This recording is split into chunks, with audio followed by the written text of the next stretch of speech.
Thank you very much, Mr. Speaker. Mr. Speaker, it is indeed a sad and solemn occasion in the life of the Parliament of St. Lucia. Mr. Speaker, first of all, whilst the member for Cassis East and the leader of the opposition was presenting the motion, it was indeed amazing to see how he was interrupted by members opposite and what he had to endure. And I just reflected on a quotation by Henry Ward Beecher, and I quote, "We never know how much one loves till we know how much he is willing to endure and suffer for us." And it is the suffering element that measures love. The characters that are great must of necessity be characters that shall be willing, patient, and strong to endure for others, to hold our nature in the willing service of another is the divine idea of manhood of the human character, unquote. Mr. Speaker, I infer agreement with the arguments advanced by the leader of the opposition. Never in the immediate aftermath of a general elections that a prime minister, as a result of his rigid and uncompromising posture, has brought down upon his head a more nearly unanimous condemnation by public opinion than as any other period in St. Lucia. And in the face of such condemnation, the Prime Minister has not shifted his policy in any degree and has only become more defiant. Hence, the motion of no confidence was written by the actions of the Prime Minister. Because since his appointment as Prime Minister and Minister for Finance, well articulated in the preamble to the motion, for finance, economic growth, job creation, and external affairs, St. Lucia has been governed in a manner that has undermined our Constitution, its conventions and practices, led to the abuse of public office, unreasonable and irrational decision-making, unsustainable fiscal deficits, squandering of the financial resources of the state, and which have resulted in a lack of public trust and confidence in his leadership of the government of St. Lucia. Hence today, Mr. Speaker, I am not here to gloat over national reverses, not to insult the truth of the work of the Prime Minister. And in order not to misrepresent the truth or the intentions of the Prime Minister, Mr. Speaker, I shall use his document, the Manifesto of 2016, because the Prime Minister during the campaigning period spoke about a multiplicity of issues, how they were going to address, and distilled those positions in the manifesto. So I want to stay away from she say, he say, they say. So I shall confine my deliberations to the declarations of the Prime Minister as contained in his formal document. Mr. Speaker, I shall use his own declarations contained in the manifesto to judge his performance and actions and to confirm my support for the motion presented by the leader of the opposition. Mr. Speaker, a manifesto is not just a piece of paper that's just banded around during an elections. There is a reason for a manifesto. The Prime Minister laid down policy, priorities, and positions and boasted that he had a team of leaders committed to them. We expected the Prime Minister, after taking over office in government, to pay attention to those promises made to the electorate. From the cover page to the back page of this manifesto is laced with lies and innuendo. Henceforth, I shall refer to it as a manifesto, Mr. Speaker. For example, the cover page states that the UWP, quote, building a prosperous and progressive St. Lucia for the benefit of all, unquote. The majority of St. Lucians, Mr. Speaker, are excluded from political and economic participation. Instead, it should read, destroying St. Lucia for the benefit of friends, family, and foreigners. Unguided by the greed and cruelty, they are doing as they please. There are certain individuals who believe that they are lords and gods in this country because they are termed investors. For example, Mr. Speaker, the signing of the DSH, the notorious DSH deal. DSH is an ideologically driven, vicious corporate model of how corporate power subverts the political process in our country. It also comes in the way of development and without a coordinated, sound physical plan and its proper implementation. This DSH fiasco is an excellent example of how this government is extravagant in spending on non-developmental items. What is even worse, Mr. Speaker, is that the Prime Minister promised in his manifesto to implement our national priorities: poverty reduction, education, health and well-being, sustainable development, economic resilience, environmental protection, etc. But he is doing the absolute opposite of what he promised. For example, Mr. Speaker, in the UWP manifesto, under the broad head, Sustainable Development, it states on page 24, quote, "The UWP has a history of supporting environmental protection. We will continue to protect the environment for future generations, make our economy more environmentally sustainable, and improve our quality of life and well-being." Honourable Member for Library, the Honourable Member is standing. Mr. Speaker, I've observed a few words used by the Honourable Member: greed and cruelty, which is implying improper motive to the members on this side. And if he is going to use a document of the House, or if he is going to make the manifesto a document of the House, I don't know how he can label a document that is already labeled by the name that he chooses and to use it as an official document to present his points in this Honorable House. Mr. Speaker, I think this is out of order.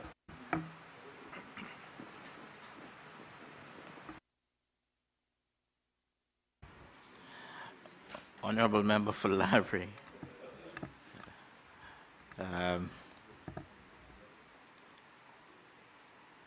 The document you're referring to being the manifesto of the United Workers' Party.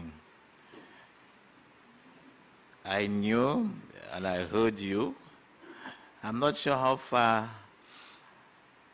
I should allow you to go, that every time you're going to refer to that document, you're going to refer to it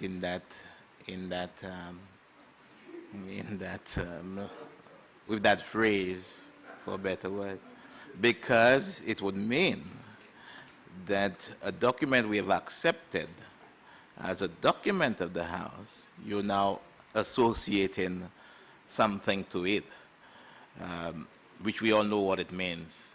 In the usual course of the debate, you would not be permitted to call any member or to say any member is a liar or use such words to describe any member or what the member says, and to see that the manifesto of the members opposite is referred to in the Creole Palace, I think maybe stretching it a little too far. So I would ask you, you've made your point, to continue to refer to the document as it ought to be referred. Thank you very much. Thank you very much, Mr. Speaker. Say just Tino Savan manifesto. But of course, the member for Castries Southeast does not like it. So obviously, I'll resume normal navigation with the manifesto, Mr. Speaker. But as I was quoting, the UWP has a history of supporting environmental protection. We will continue to protect the environment for future generations, make our economy more environmentally sustainable, and improve our quality of life and well-being, unquote. However, the Prime Minister's very first action after the 2016 general election was to sign an agreement to give an individual called Teoaking the right to desecrate the tongue of Beaufort, including the mangrove. Mr. Speaker, this same agreement gives Teoaking access to the entire span of beachfront from Sandy Beach to Kokodan, where Beaufortians and other Southerners recreate, essentially depriving the people access to the only public space in the town for recreational purposes. However, the Prime Minister promised in his manifesto that we will encourage developers of major hotel plants to adopt various national sites or develop green parks for public use and promotion of wellness. And the only public space for wellness and for public use was that span of beach from Sandy Beach down to Kokodan. On page 67 of the manifesto, the UWP committed itself to protecting the marine space of St. Lucia from speculators and stated rather boldly that it will, and I quote, pursue arrangements for the sustainable exploitation of our marine resources in keeping with our international obligations and to secure the maximum benefits for St. Lucians, unquote. However, Mr. Speaker, the first action was to sign an agreement with Teoaking to build a causeway from Sandy Beach to the Maria Islands, an area which is a prime national resource base for many of our local fishermen, as it provides the basis for sustainable economic gains. Hundreds of rural St. Lucians depend upon this area for their day-to-day survival. Access to this natural capital provides a crucial contribution to livelihoods, an important buffer against poverty and an opportunity for self-employment. In the Prime Minister's manifesto, on page 63, under the broad head Sustainable Development, he stated that a new UWP government will review all existing national and sector policies, strategies, and plans to rationalize and finally develop an integrated national development plan, unquote. Had the Prime Minister done that, he would have known that a land use plan for Hiwanora International Airport was prepared by Acres International Limited for Transport Canada under the Canadian International Development Agency in 1987. The report found that certain existing facilities, both on and off property, violate ICAO's and exporting zoning criteria for strip width and transitional surfaces. The report stated that the zoning violations could only be solved by the acquisition of additional lands along the Southern Airport perimeter, both within the town and from NDC. The NDC reassignment can be accomplished in the short term, but town land acquisition should be a long-term planning objective as existing lands become available. The report also made the following recommendations. And among the recommendations, Mr. Speaker, is that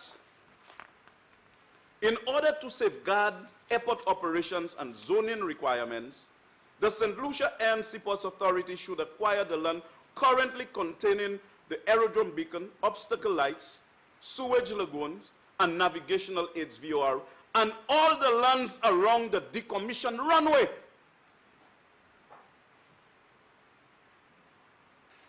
According to the International Civil Aviation Organization, we had to protect the lands around the disused runway. That is what is referred to as the Kakabef.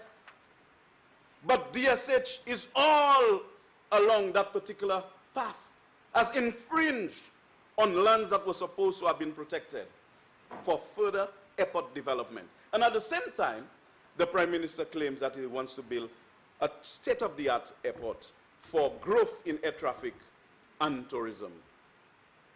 Apart from the fact that no action was initiated as far as the recommendations of the land use plan was concerned, encroachments were allowed, and even more encroachments now. On page 18 of the manifesto, under the broad heading, Expanding and Improving the Infrastructure, the Prime Minister says, undertake the Hiwanora International Airport redevelopment plan with attendant services. Mr. Speaker, given that in the Prime Minister's 2018-2019 budget presentation, he said, and I quote, with the number of pipeline projects in the tourism sector, our room stock is expected to increase by approximately 2,000 rooms. The Hiwanora International Airport will therefore undergo a major expansion. Mr. Speaker, the question is there a realistic and well thought out plan for the Hiwanora International redevelopment? I ask, Mr. Speaker, I ask because we are about to embark on the redevelopment, and I'm not going into the debate that took place in the House. I'm not going there, Mr. Speaker. I am in the realm of planning and zoning according to the issues of sustainable development by the Prime Minister. A master plan must precede any airport development. They accused the Labour Party of not undertaking the airport redevelopment when we came in 2011. But there was no master plan done to actually inform the scope of works for the development of Hiwanora. And therefore, it doesn't seem like quite a plan. And at this juncture, Mr. Speaker, I want to invoke the authority of Rigas Doganis, where he noted in his masterpiece, The Airport Business on the Airport Cost and Revenue Structures, and I quote, "The planning cycle from the initial conception and decision to build a new large terminal to its actual opening may be between 5 and 10 years. Moreover, that terminal may well have sufficient capacity to meet projected demand for at least another 10 years.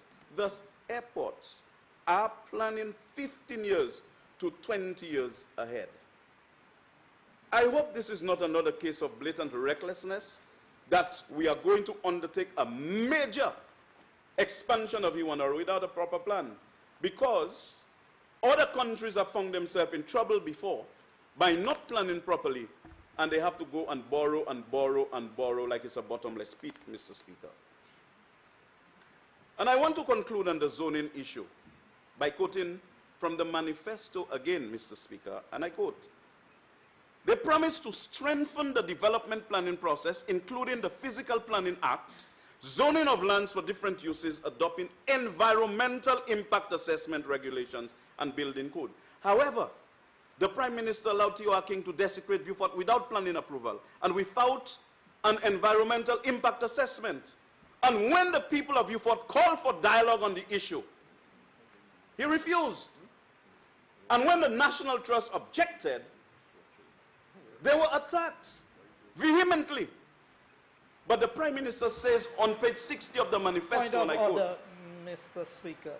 Yes, The honorable member is misleading the House. There was a full EIA report done on the projects in the South.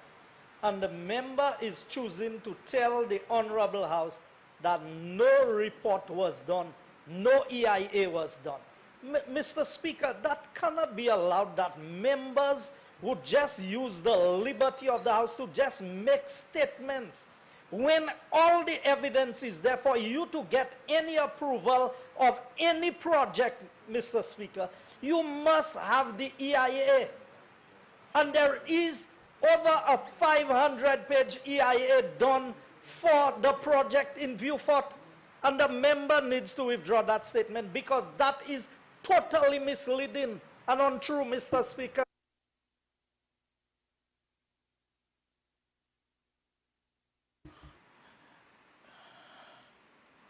Honorable Member for Library, the Minister is indicating to this House that there is an EIA, Environmental Impact Assessment.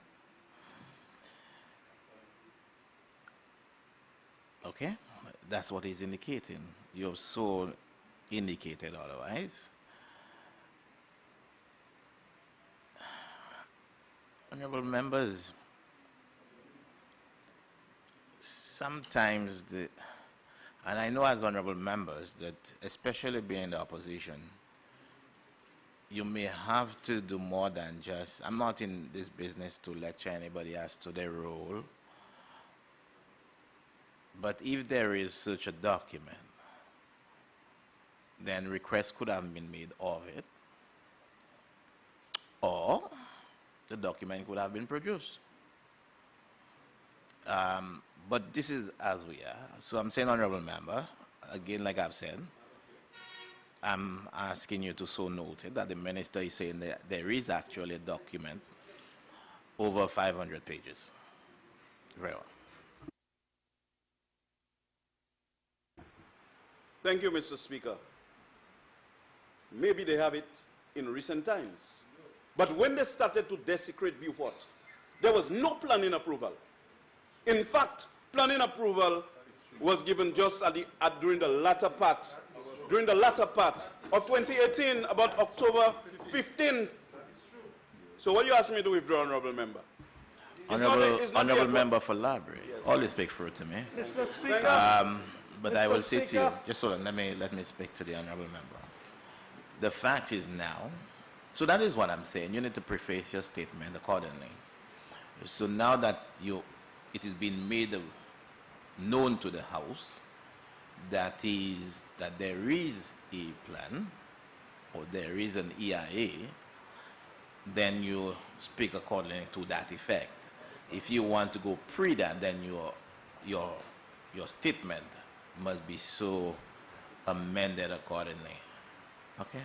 Mr. You still Speaker, on the point of yes, order, sir? Mr. Speaker, in the attempt to mislead the House, the Honorable Member used the National Trust, which was one of the referral agencies contacted during the process of the EIA. So if he knew all of that, Mr. Speaker, he has an obligation to know that the same National Trust that he's talking about could have informed him that they were engaged as a referral agency, and the document lied with them for months, awaiting their feedback on the same. So, Mr. Speaker, it cannot be right for members to just use this latitude and just say what they want. Very well. So, I have so cautioned you, Honorable Member, so continue from that. Thank you, Mr. Speaker. The member spoke about National Trust. It's the same National Trust. Let's not have this back and forth, Honorable Member. No, I'm asking, Mr. Speaker. I'm asking you to continue from where you left off. I'm continuing, actually, because he mentioned the National Trust. Mr. Speaker, I will continue, because I will not, this is not the thrust of my debate or my argument here. So I will not engage in not even a logical digression in this regard. So I'm going to proceed to governance issues. And again, it's the same hearsay I wanted to avoid. That's why I am using the manifesto. And the UWP had the nerve to state on page 26 of the manifesto, a UWP government will govern in the interest of all St. Lucians, no matter what their political affiliations. Unquote. The Prime Minister had not even taken his oath of office when they got busy attacking everybody, asking all ambassadors to resign. That's not normal behavior.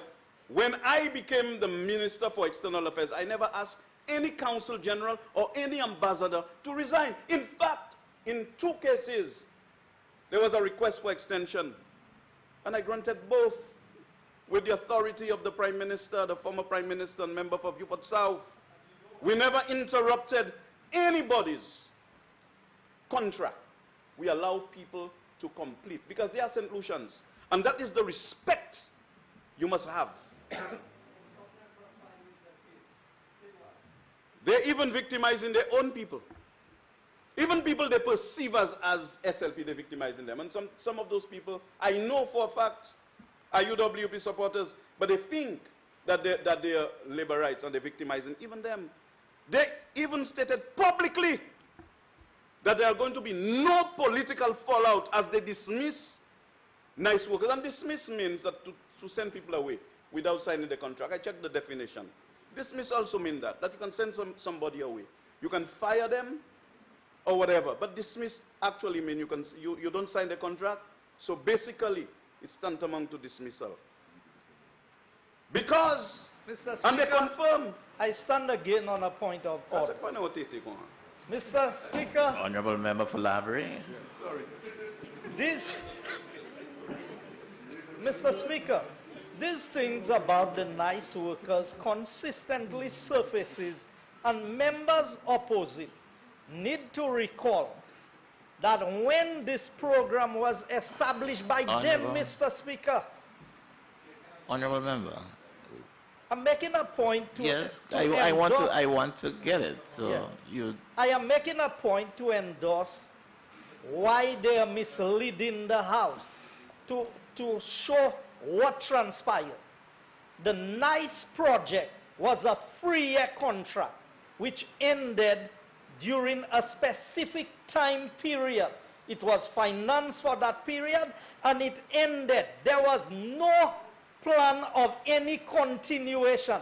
So whether the member want to be technical and saying, well, you didn't do this, the program, all programs have an end date. The program came to an end. It was not like there was a contract to be renewed at the end of the program. The program contracts have been renewed several times during the period of the program. But the program ended after the 3-year period, and then the program, that's all I can say, it ended, Mr. Speaker. Very well.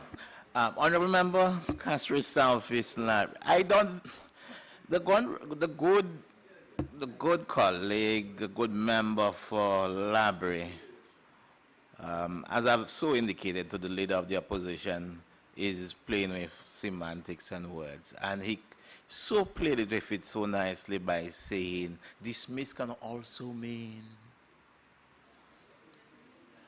Do you understand? Honorable Member, but you know where the Honorable Member for Southeast is going. And then you know I've ruled accordingly. So put yourself in that mood. No need for this emotional outburst. In fact, Mr. Speaker, every day, new plans of aggression against labor rights are being made. All this has been going on for almost 3 years, before the eyes of the entire world. Every child knows that. Every priest, every bishop, every pastor, everybody knows that. The Prime Minister on page 28 of the manifesto spoke about rescuing the public service, improving industrial relations. Mr. Speaker, the Prime Minister has been in combat with customs officers, with medical and dental association, simply because they speak about issues that are affecting their conditions of work and even the environment. But instead of addressing himself to the needs of the public service, he is a promoter and facilitator of the neoliberal market model. The reckless handling and sabotage of our healthcare sector by the Prime Minister is symptomatic of this crazy commitment to the neoliberal market model. The health needs and security interests of St. Lucians and St. Lucia are of no consequence to him, as the overriding objective of the neoliberal market model is to serve the interests of property owners and greedy shareholders, and views regulation, trade unions, taxation, public ownership, etc., as inconvenient impediments, to use the Prime Minister's own words, which are unjustified and should be removed. Its ideology, Mr. Speaker, is that shareholder value must be maximized, that labor markets should be flexible, and that capital should be free to invest or disinvest at will. The trend is away from certainty of tenure for our St. Lucian workers to uncertainty. The effect is to transfer risk from employers to employees. It is being done in the unashamed interest of companies and shareholders. So Chinese nationals could replace St. Lucian workers if it serves to minimize labor costs and maximize the profits of property owners and shareholders. The real victims are going to be the workers of this country, St. Lucians, who will lose not only their jobs, but their pensions as well, because their jobs are being interrupted and asking them to resign and reapply. A significant percentage of St. Lucian nurses are at risk of being left destitute after a lifetime of service to their country. The Prime Minister is not interested in protecting the rights of workers in this country, Mr. Speaker. And I think the time has come for reasonably objective analysis of the issues confronting the workers. I think it is a period for the trade union movement to influence public discourse on the impending threats to the workers of this country, because that is the only effective balance against the neoliberal market mechanism, Mr. Speaker. And the UWP in its manifesto again said, and I quote, "The UWP recognizes the media as crucial among our democratic institutions with a critical role in the process of building a new St. Lucia. We will therefore treat the media with respect as an important partner in development and facilitate all media personnel in the professional execution of their functions," unquote. Mr. Speaker, under this Prime Minister, St. Lucians have been tortured for honest opinion, and the evidence is everywhere in the public domain. Journalists are being attacked left, right, and center. Journalists are being asked to shut up. I hope that the Chris Hunt and Richard Frederick shows on Choice and NBC respectively are not casualties of that very same type of abuse of power. In St. Lucia today, there's no voice on accountability. Finally, on page 29, under the broad head, "Good Governance, a Spiritual Revival," the Prime Minister said, and I quote, "There is increasing evidence that a growing obsession with evil is eroding the spiritual foundations on which St. Lucia was built. Since our moral values draw heavily on our religious beliefs, the new UWP will build." Is it in the manifesto? "There is increasing evidence that a growing obsession with evil is eroding the spiritual foundations on which St. Lucia was built. Since our moral values draw heavily on our religious beliefs, the new UWP government will consult with the people as to whether or not a spiritual revival is necessary, ensure that our children are exposed to practices that reinforce the values that are needed to sustain the prosperous and progressive St. Lucia we plan to build." Mr. Speaker, how can evil displace evil? Mr. Speaker, even before consulting with people, the Prime Minister should know that it is evil to fire or dismiss or not to renew the contract of thousands of workers, preventing them from taking care of their children. Mr. Speaker, the Prime Minister should know that it is evil to victimize St. Lucians. Victimization is based on hatred, falsehood, and arrogance, and is devoid of any moral or political value. Mr. Speaker, the Prime Minister should know that it is evil and wicked to force patients and staff of the St. Jude's Hospital to remain in a stadium which is not an improved framework for saving lives. The Prime Minister should know that it is evil to force the patients and staff of St. Jude's to remain in harm's way during the hurricane seasons of 2017 and 2018, when by January of 2017, they could have been back at the hospital at Auger. The Prime Minister should know that it is evil to deny fire victims financial support to re-emerge from the ashes of lost homes. You know, having a little meeting with them and holding hands, you know, will not compensate for the little monies we had there in case of that emergency. The Prime Minister should know that it is evil to discontinue the laptop program, which was assisting students tremendously with the timely completion of their school-based assessments. Mr. Speaker, how can the Prime Minister ensure that our children are exposed to practices that reinforce the values that are needed to sustain the prosperous and progressive St. Lucia we plan to build, when the Prime Minister has no regard for our culture, traditions, conventions, and laws? Mr. Speaker, tell the Prime Minister for me, please, because I must always go through you, that culture is a strong part of people's lives. It influences their views, their values, their humor, their hopes, their loyalties, and their worries and fears. So if the Prime Minister is serious about what he said, and he wants to work with the people of St. Lucia, and wants to build a relationship with them, it helps for him to have some perspective and understanding of our culture. Mr. Speaker, further, traditions represent a critical part of our culture. They help form the structure and foundation of our families and our society. Once we ignore the meaning of our traditions, we're in danger of damaging the underpinnings of our identity. Mr. Speaker, the Prime Minister must show due regard for important conventions in this country. A convention is an accepted way in which things are done. They are not written down in law, but tend to be old, established practices. And those things are well documented by many sources. The way they have been done. Though these conventions are not set in legal stone, their very existence over the years has invariably led to the smooth operation of government. An explanation as to the function of these conventions is offered by Sir Ivor Jennings when he notes, and I quote, "They provide the flesh which clothes the dry bones of the law. They make the legal constitution work. They keep it in touch with the growth of ideas," unquote. On page 40, section 46(1) of the St. Lucia Constitution, Order 1978, it states, "When the House first meets after any general election of members and before it proceeds to the dispatch of any other business, except the election of the Speaker, the House shall elect a member of the House who is not a member of Cabinet or Parliamentary Secretary to be Deputy Speaker of the House. And if the office of Deputy Speaker falls vacant at any time before the next dissolution of Parliament, the House shall, as soon as convenient, elect another member of the House to that office," unquote.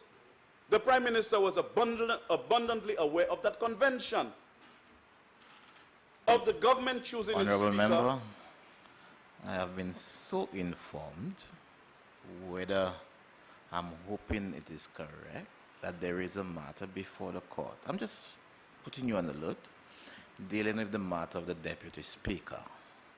So proceed, but be so minded that we're not supposed. Thank you, Mr. Speaker. I will not get involved in it in a way that may cause any problems.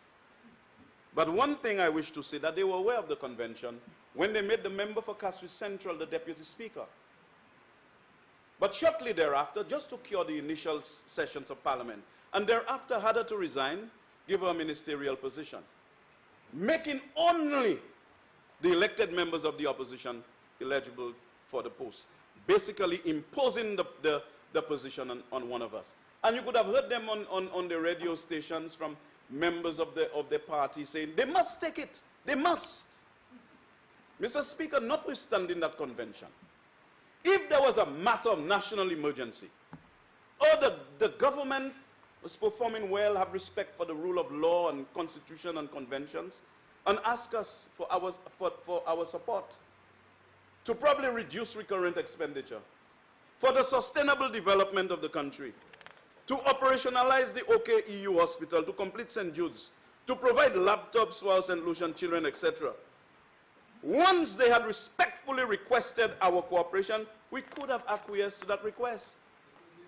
But you're asking us to accept a position so that all your members can be ministers, increasing the budget of this country and increasing the financial burden. And they want us to participate in that batem popot, Mr. Speaker. And we are not going to participate in no batem popot. But, Mr. Speaker, as the Prime Minister engages in his thing, I take comfort in Psalm 37, 1-2. "Fret not thyself because of evildoers, neither be thou envious against the workers of iniquity, for they shall soon be cut down like the grass and wither as the green herb." Unquote. Mr. Speaker, I now change gears to a very important matter,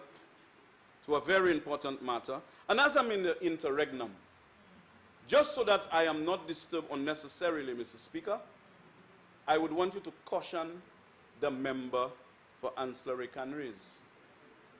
When the people of Labrie dispatch me to this house, they have respect for this house. And this is why we don't have kids in the gallery listening and disturbing the proceedings. And therefore, he has disturbed me consistently in the past. But I'm going to ask him to refrain from doing so, because this house is not a daycare center. And I don't want anybody to disturb me as if they have a wet pamper and they are disturbing the proceedings. Honourable Member, No, Mr. Speaker, I know where you're going, Honourable Member, and I would like you to keep your metaphors. I would like you to keep your metaphors to yourself. Very well, honorable member. Now proceed. If you require my intervention, I will so intervene. But for the time being, please keep your Certainly, side comments. because one thing I can guarantee you, Mr. Speaker, that I have absolute respect for my colleagues opposite. It does not matter. I have respect for my colleagues, and they must reciprocate. And when I am on the floor speaking and discussing the business of the people, I do not want to be disturbed in that particular fashion. Mr. Speaker, on page 64 of the Prime Minister's manifesto, he says, and I quote, "St. Lucia has, since the attainment of independence, consistently been punching above its weight. However, this is no longer the case. St. Lucia's international image, so carefully cultivated during the years of the UWP administration, has taken a severe battering over the past 5 years of government under the St. Lucia Labour Party," unquote. This statement from the 2016 UWP manifesto, and articulated by the Prime Minister many times, speaks loudly and eloquently in its own condemnation, as UWP governments prior to 1997 were best known for the United Nations Fund scandal. From 2006 to 2011, you hear about all types of things, Super 8 and against Sir John. And post-2016, under this administration, they have been notorious for a litany of foreign policy blunders, lead among which is the Lima Group embarrassment. This is indeed a far cry from the crowning achievement in external affairs in 2003-2004, when Sir Julian Hunt, under a Labour administration, assumed the presidency of the 50th session of the UN General Assembly. Now this grand lie has been decimated and disposed of into a dustbin of ashes. I will now address myself very seriously to a few issues. Mr. Speaker, the Prime Minister and his version of UWP stated on that same page, as in many other areas, the capital which has been accumulated by pursuing a deliberate strategy of creating alliances and building trust through carefully constructed bilateral and multilateral approaches in the exercise of our external relations policy has been squandered by the Kenyan and the administration, unquote. In fact, it is he and the administration he leads who have squandered the capital and goodwill, which the Labour administration cultivated. But he continued with the following accusations on page 66 of the same manifesto. Under the SLP government, the Ministry of External Affairs has become a channel for distributing political favors, and most overseas postings have been politicized. Really, Mr. Speaker? And so he promised to end political patronage in the Foreign Service. The results of the 2016 general elections were not even made official yet, when Mr. Guy Mayers, then chairman of the UWP, was already demanding that all ambassadors and consuls general make way for their people to get a diplomatic postings. Mr. Speaker, in 2006 to 2011, most of the people who were posted overseas had already run elections for the United Workers' Party. I never ever contested the appointments, Mr. Speaker. Never did that. Between 2006 and 2011, most of the top positions, when we sent, whether you have a high commissioner, an ambassador, consul general, some of them, most of them had already contested elections for the UWP. You never heard us talking about that, Mr. Speaker. But during the last elections, the wife of the General Secretary was made an issue. Women qualify themselves, and they exist in their own rights. Because he's the wife of somebody. And what have they done to date? They promised to end political patronage, and what are they doing? Now, Mr. Speaker, I'm not this type of person that attack people on that level, because we have a lot of work to do when it comes to that. I will not go there. But don't criticize us and say because of one appointment, the wife of a general secretary, who's well qualified, by the way, and more qualified than a lot of people who are in certain positions. So we must not try to pull people down because of their political allegiance. Mr. Speaker, what has been happening to St. Lucia's external relations under this Prime Minister since he assumed the portfolio of external affairs on June 7, 2016? St. Lucia's foreign policy has been characterized by confusion and contradictions, embarrassment and incompetence. And with the 40th anniversary of our independence approaching, it is sad to add that our foreign policy has also been characterized by rank stupidity and subservience. This new and alarming condition in our external affairs came to light very early in the Prime Minister's tenure, when in an interview with CMC Barbados in July 2016, he stated that the United States had been deporting about 800 persons to St. Lucia every year. It was no surprise that the U.S. Embassy in Barbados immediately rebuked the Prime Minister's untruth, and he was forced to recant. How embarrassing. What was even more humiliating was that at the time, the Prime Minister was paying what he called an official courtesy call on the U.S. ambassador in Barbados, since he had just assumed office as Prime Minister. Mr. Speaker, which self-respecting Prime Minister, which self-respecting foreign minister does that? You assume office as Prime Minister and Minister for External Affairs, and instead of the ambassador of the U.S. coming to pay a courtesy call on you, the Prime Minister, you are casually breaching the internationally established diplomatic relations protocol and casually stopping to meet her en route from a CARICOM meeting in Guyana. The Prime Minister's disturbing, to say the least, posture as far as external relations is concerned can again be displayed when in August 2016, when he paid another courtesy visit, this time to the Republic of China and Taiwan, which was reported to be in preparation for an official visit by him to that country later. How can you, the Prime Minister, pay a courtesy visit to a country, to meet with your ambassador there, to plan your official visit to that country at a future date? Your first visit to Taiwan, one of St. Lucia's loyal foreign allies, is a courtesy visit to plan your official visit. How could you do something as silly as that? And Madam Minister in the Ministry of External Affairs, how could you support such foolishness? Honorable Member, do I have to keep on reminding you?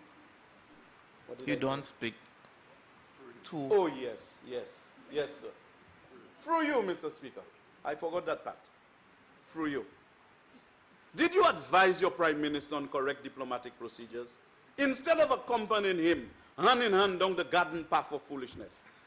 Mr. Speaker, heads of government do not pay courtesy visits or calls to a foreign country and then return for an official visit. This is just not done. But you know why, Mr. Speaker?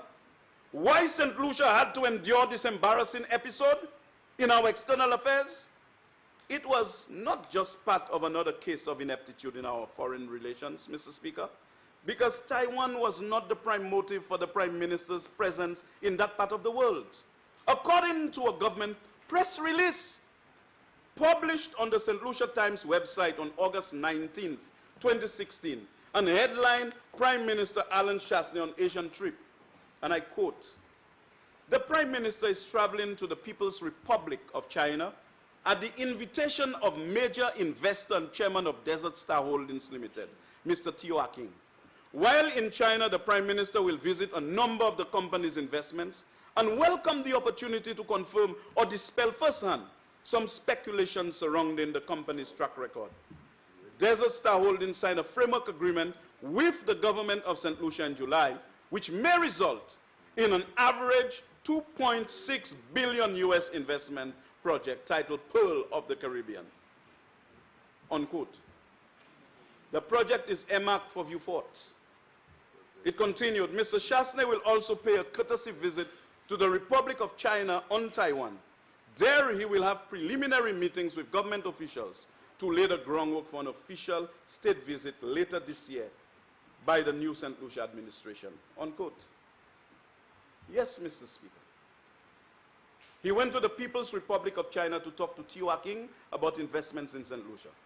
We do not have relations with the People's Republic of China because they do not want St. Lucia and the international community to recognize Taiwan as a separate and independent sovereign state. How can you be talking to Tiwa King and companies belonging to the same China that does not accept Taiwan as a separate country?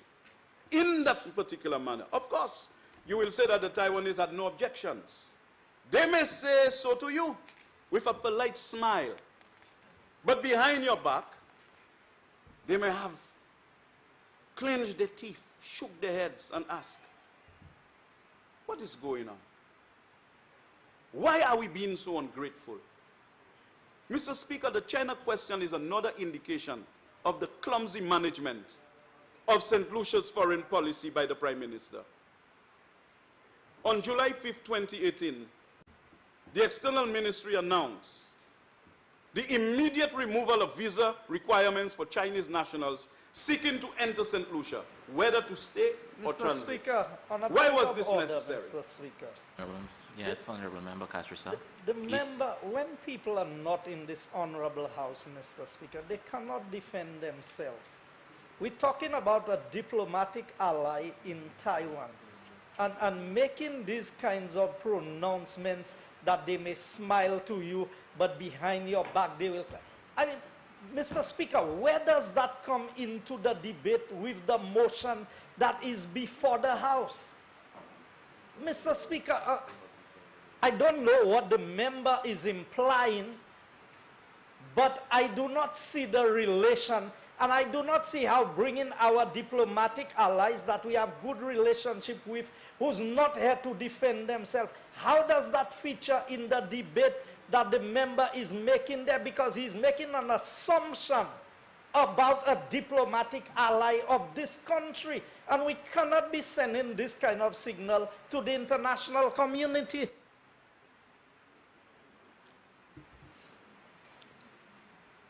I'm not ruling on this one. Mr. Speaker, it has nothing to do with attacking any diplomatic ally. It is Honorable just member, the, honorable member. It is just the reality that exists. Honorable member, I didn't ask you to yeah. What was the urgency for waiving visas for Chinese nationals? Was that tied to your trip to China to meet with Tiwa King and the Chinese State Construction Company? Are you contemplating breaking relations with Taiwan? What signal does that send to our ally, Taiwan? St. Lucia suddenly does not require visas of Chinese coming to St. Lucia. But St. Lucians must obtain visas to travel to China. It was more important for the Prime Minister to dance to the tune of Tiwa King's hoofbeats than to listen to St. Lucians. Mr. Speaker, the most glaring sign of the Prime Minister's reckless, reactionary, misinformed, and mendicant management of St. Lucia's external affairs to date are his actions concerning one of our most trusted, loyal, and generous friends, Venezuela. His official positions member, with let me regard to remind the you, you crisis have 10 minutes left in which to complete your in presentation. Venezuela are shameful, disgraceful, and ungrateful. In the same announcement on visa waivers for China, St. Lucia imposed visa restrictions on Venezuelans. The opposition raised this issue in the House, but to date, the Prime Minister has not provided proper justification for this policy. Mr. Speaker, it was supposed to reduce alleged illegal gun shipments and drugs from Venezuela to St. Lucia, which the Prime Minister claimed was causing a spike in violent crimes in St. Lucia. But that was not the real reason. The truth was, he had teamed up with the Lima Group, an anti-Venezuelan clique, which was undermining President Maduro. Earlier this month, St. Lucia voted at the OAS not to recognize Maduro as president of Venezuela. But the Prime Minister continues to accept President Maduro's diplomatic representative here as legitimate. On a point of order, and again, the member is misleading the House. The vote at the OAS was not to recognize the legitimacy of the elections. At no point has St. Lucia signed on to any document that says we do not recognize Mr. Maduro, President Maduro, as the president. Honorable member for Library, Do you have anything contrary to that, good sir? I would like the common sense of the court of public opinion to decide. If you don't vote to recognize an election, you don't recognize the outcome of the election. Honorable member, I think you should see that the St. Lucia abstained than to say that St. Lucia voted with or for. When you Wouldn't that be a better? you know, Yeah. you know, abstention is voting. Eh? No. But anyway, For our Anyway. record purposes, I need anyway, you Mr. to. Speaker. I need you to indicate what transpired. But the point Honorable is, member, for the record, I would need you to recognize what actually happened. To see that St. Lucia voted to recognize or not recognize might be the wrong thing to to keep on our record. well, do the surgery on the record, Mr. Speaker. No, I can't. What? I cannot go into the record and change it. So I'm asking you to do it right now. Okay, Mr. Speaker, in the interest of time and Not the interest of time, and I would like obedience you to to- your authority, I withdraw. Very well. I Thank you withdraw very the much. statement. But the PM continues to accept President Maduro's diplomatic representative here as legitimate, while the minister in the Ministry of External Affairs announces that St. Lucia is respecting the principle of non-interference in a country's internal affairs. And the Prime Minister now joins with CARICOM to call for mediation and a peaceful settlement of the crisis in Venezuela. A crisis he helped to create by joining the Lima Group. Mr. Prime Minister, through you, Mr. Speaker, don't do Margiv St. Lucia. Don't do Margiv St. Lucia.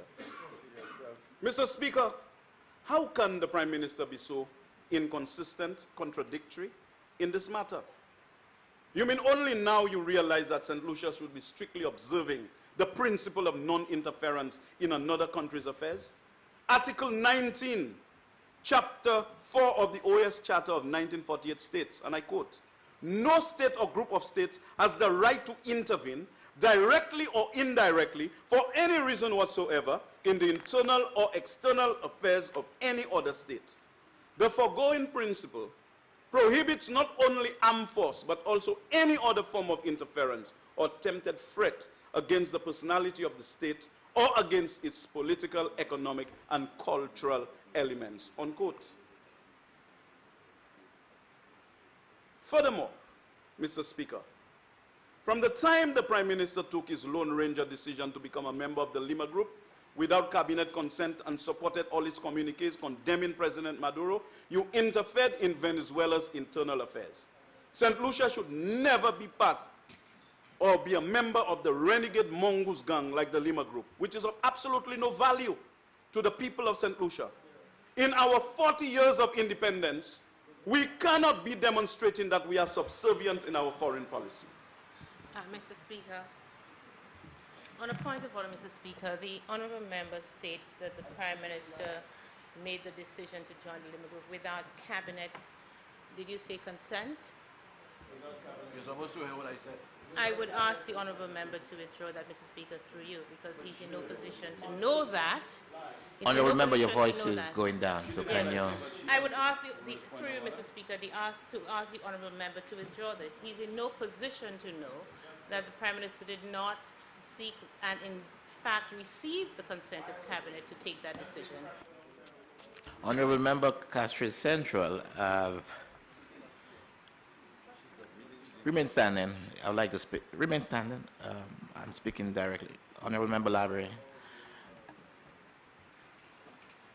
You need to be a little more specific here. Are you saying that he's in no position to know, or are you saying that the Prime Minister did not take that decision without the approval of Cabinet?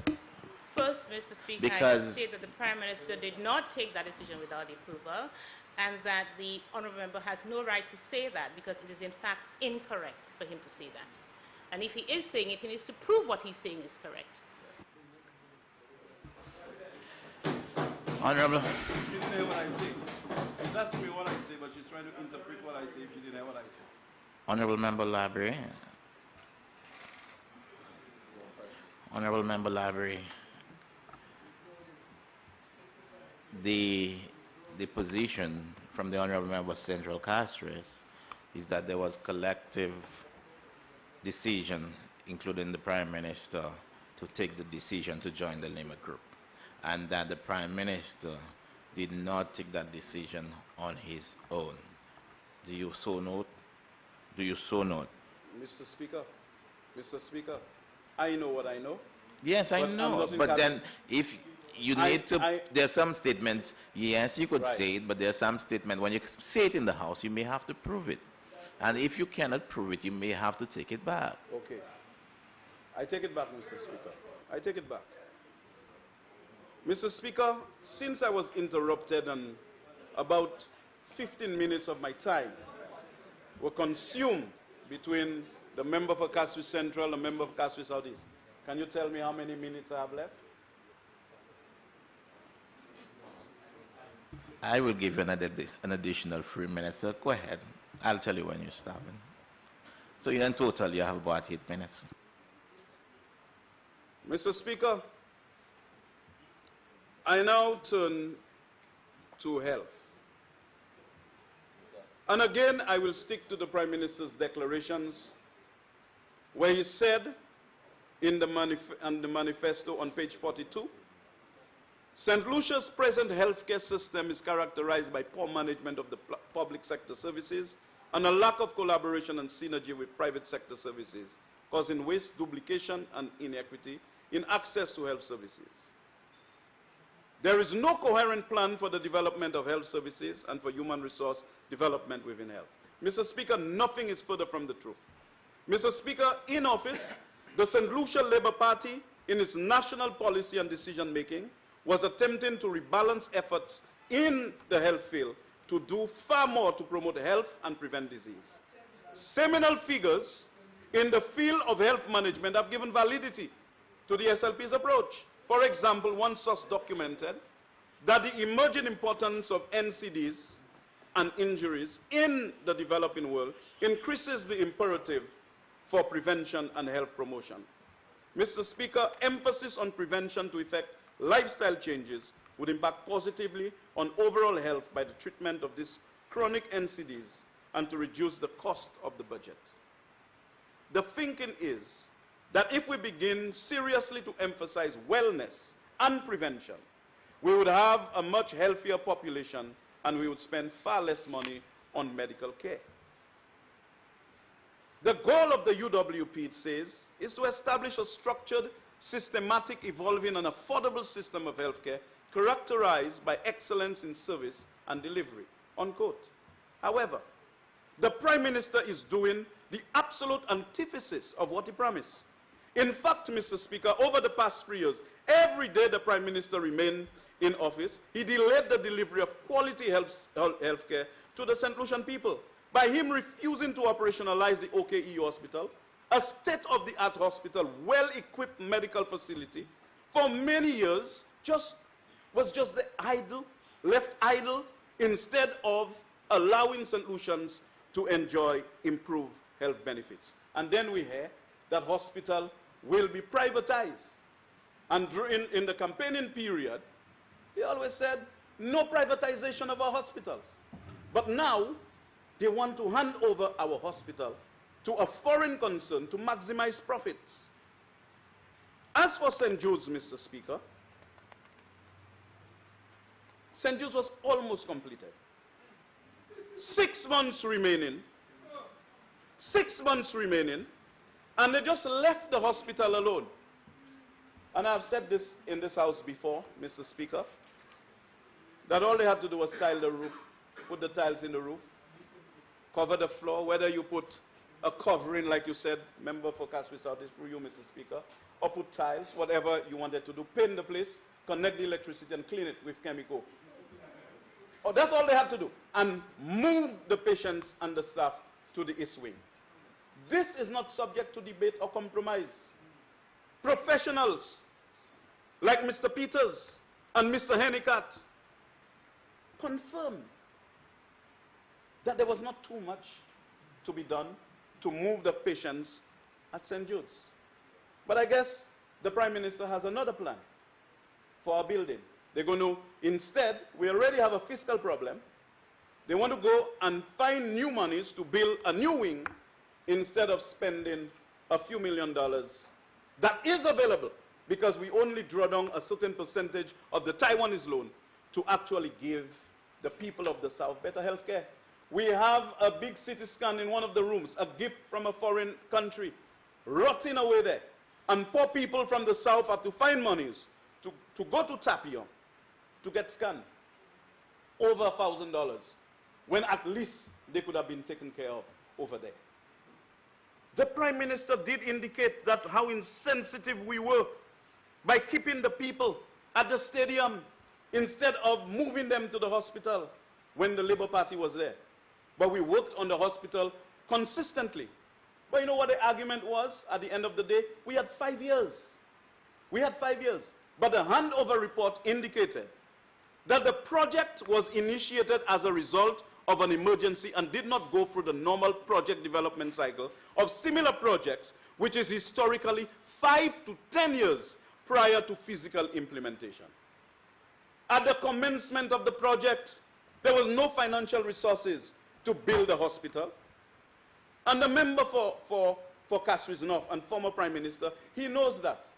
Because his first pronouncement was that he'll fix the burn portion and build a new facility at Bossejou and move the patients and staff on the 9th of September 2011 back to St. Jude's. But in August of 2011, he announced that we were going to stay at the original site at Auger, and new plans were drawn. And elections was in the immediate vicinity of August of 2011, and so nothing really got off the ground. There was no money. There was a fiscal deficit of approximately 10%, which did not give us room for us to expedite the construction of the hospital. And this is why we have been cautioning this government about the fiscal deficit. The greater you allow the fiscal situation to deteriorate, you do not give yourself room for you to maneuver. You will have interest costs becoming a very big part of your budget. And when we have to respond to crises, we cannot, like the burning of St. Jude's Hospital. So, Mr. Speaker, I'm hearing all types of news about St. Jude's. I'm hearing that they're going to demolish St. Jude's. There will be demolition. And I've stood in this house before, and I have said, do not demolish the buildings at St. Jude's. The people of the southern part of the island are deeply stirred, Mr. Speaker, and they will resist the demolition of those buildings. Now, the people are ready to protest every single day. Every day. And we shall maneuver within the parameters of the law. I've always said that, and within the parameters of democracy. But we are going to ensure that we agitate, whether it takes the entire period up to 2021.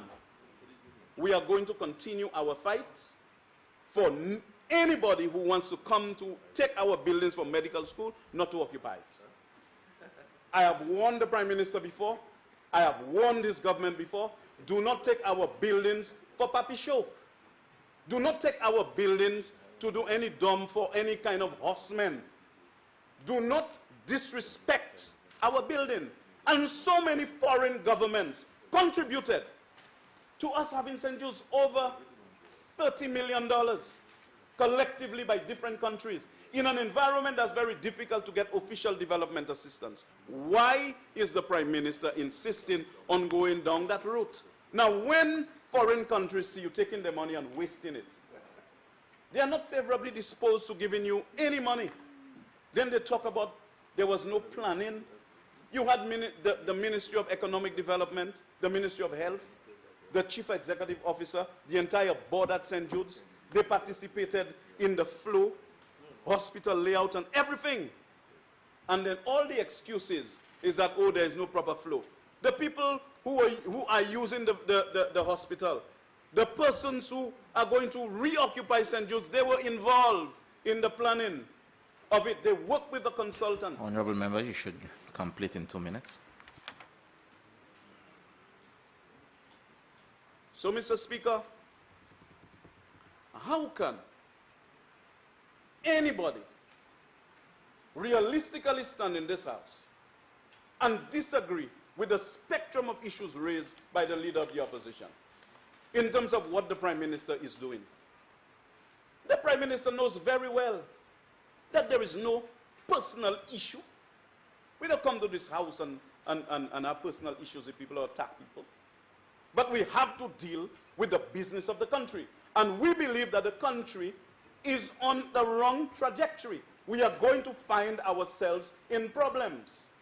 We are widening the fiscal deficit for unpopular causes like DSH and all kind of Ojo Labs and Packer Company, a lot of unnecessary things, whilst people are denied proper health care in this country.